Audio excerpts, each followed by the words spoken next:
غزوہ ہند کب شروع ہوگا یا ہو چکا ہے یا آنے والا ہے، تو میں ایک طویل بحث چند جملوں میں تمہارے سامنے پیش کر رہا ہوں۔ غزوہ ہند دور صحابہ سے شروع ہوا، اور اس کے حوالہ جات میں عرض کرتا ہوں۔ دور صحابہ رضی اللہ تعالی عنہم سے شروع ہو کر پھر محمد بن قاسم، پھر محمود غزنوی، پھر شہاب الدین غوری، پھر پاکستان کا قیام، پھر پاکستان غزوہ ہند کا مورچہ، پھر بارڈر پار نیا پاکستان، اور پھر سرکار کا فرمان کہ ہند کی زمین کے چپے چپے پر میری شریعت کا جھنڈا لہرائے گا۔ لبیک لبیک یا رسول اللہ، لبیک لبیک لبیک یا رسول اللہ، لبیک لبیک لبیک۔ اب آپ کو اس میں بہت دلچسپی محسوس ہوگی اس بات میں بھی کہ سرکار دو عالم صلی اللہ علیہ وسلم نے جو وعدہ کیا تھا کہ غزوہ ہند ہوگا، تو پہلا عمل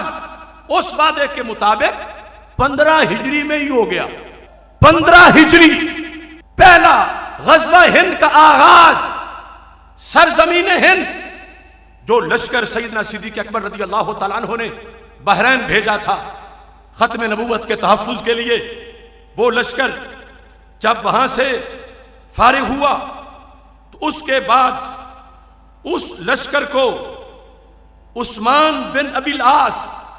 جو اس لشکر کے کمانڈر تھے اور صحابی تھے، انہوں نے اپنے بھائی حضرت حکم کو، جو کہ صحابی تھے رضی اللہ تعالیٰ عنہم، ان کو غزوہ ہند کے لیے بر صغیر کی طرف روانہ کیا۔ یہ لکھا ہے موجم البلدان کے اندر، امام حنفی کا یہ جلد نمبر 2 میں ہے، وَالدِّیبَ الْمَدِینَ عَلَى سَاحِلِ بَحْرِ الْہِنْد وَوَجَّهَ إِلَيْهِ عثمان أبي العاص أخاه الحكم فَفَتَحَهُ۔ یہ دیبل وہ جگہ ہے جہاں آج شہر کراچی ہے، اور دیبل کی طرف یہ پہلا ابتدائی غزوہ تھا۔ دوسرا راجہ دہر کے مقابلے میں محمد بن قاسم کا تھا۔ یہ پہلا جس میں صحابی آئے تھے، یہ اللہ کے فضل سے 15 ہجری دیبل پر حملہ ہوا، اور یہ المعارک الاسلامیہ فی الہند، اس کے اندر تفصیل کے ساتھ ان کو العقد الثمین اور تاریخ یعقوبی کے حوالے سے بیان کیا گیا، یہاں تک کہ صحابہ کا کابل تک آنا، اس کا تذکرہ تو سنن ابی داؤد میں بھی ہے۔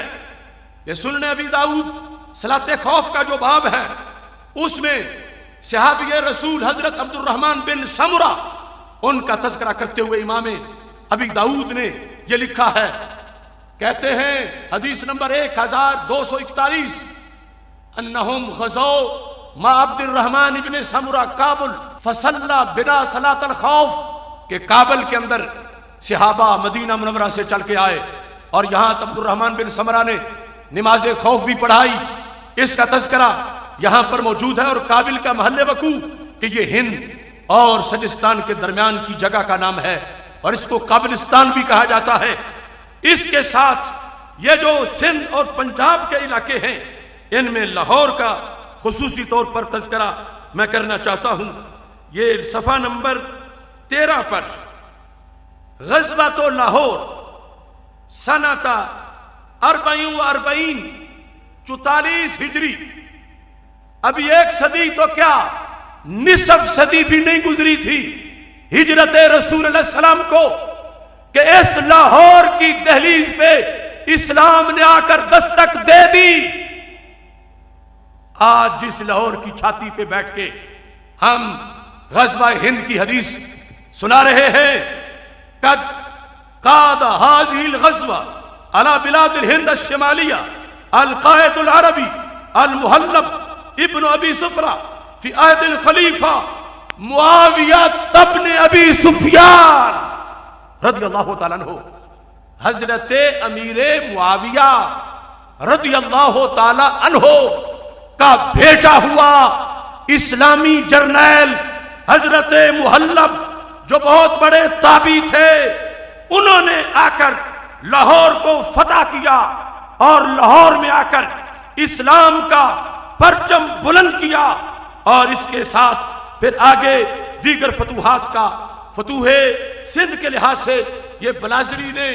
پورا باب قائم کر دیا ہے اپنی کتاب کے اندر، فتوح سندھ اور ملتان کی جنگیں،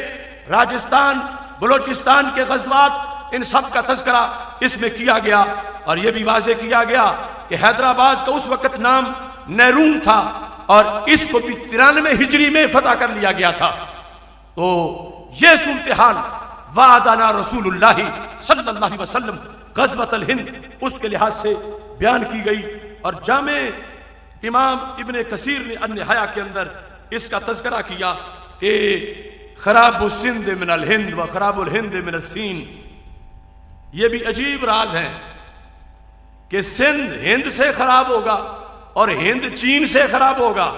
اور چین ریت سے خراب ہوگا، یعنی بالآخر، اور پھر جا کر دوبارہ اسلام کو غلبہ ملے گا، اور بیت ابیض تک رسائی کی خوشخبری ہمارے آقا صلی اللہ علیہ وسلم نے سنائی ہے۔ اور اس میں یہ بات واضح کی گئی کہ ایک تھے جزوی حملے، اور ایک باقاعدہ جو راجہ دہر کے مقابلے میں حضرت محمد بن قاسم نے حملہ کیا، اور فتوحات کا سلسلہ آگے بڑھا۔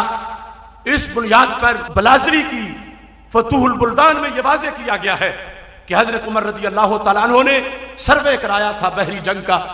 لیکن مکمل لشکر نہیں بھیجا کہ ابھی مزید ہماری قوت بڑھنی چاہیے۔ حضرت عثمان غنی رضی اللہ تعالیٰ عنہ نے بھی سروے کروایا، لیکن رپورٹ یہ دی گئی کہ اگر ہم ایران کی طرف سے ہند میں لوگ بھیجتے ہیں، علاقہ اتنا لمبا ہے، فوج تھوڑی ہوگی تو ویسے غالب نہیں آ سکے گی، زیادہ ہوگی اتنا ہمارے پاس راشن نہیں ہے۔ لیکن حضرت مولا علی رضی اللہ تعالی عنہ کا پہلا لشکر اس رستے سے بلوچستان کی طرف داخل ہوا، ادھر سے محمد بن قاسم، اور ادھر سے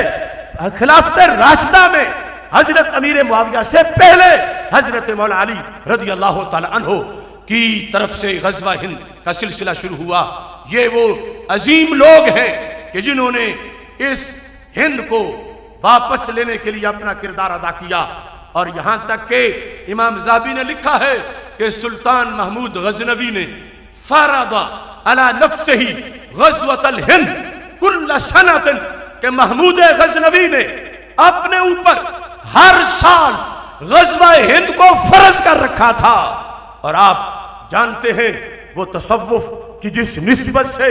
حملہ آور ہوئے، اور یہاں انہوں نے بتوں کا صفایا کیا، لہذا ہمارے پاس ڈاکومنٹس ہیں، رجسٹری ہے سرزمین ہند کی۔ ہم قبضہ کرنا نہیں چاہتے، قبضہ چھڑانا چاہتے ہیں۔ ہماری زمین ہے، ہمارے اللہ کی زمین ہے، ہمارے رسول صلی اللہ علیہ وسلم کی زمین ہے۔ آگے یہ کس طرح ہوگا اس کے حوالے یہ ڈھیر لگا ہے، اس میں موجود ہیں۔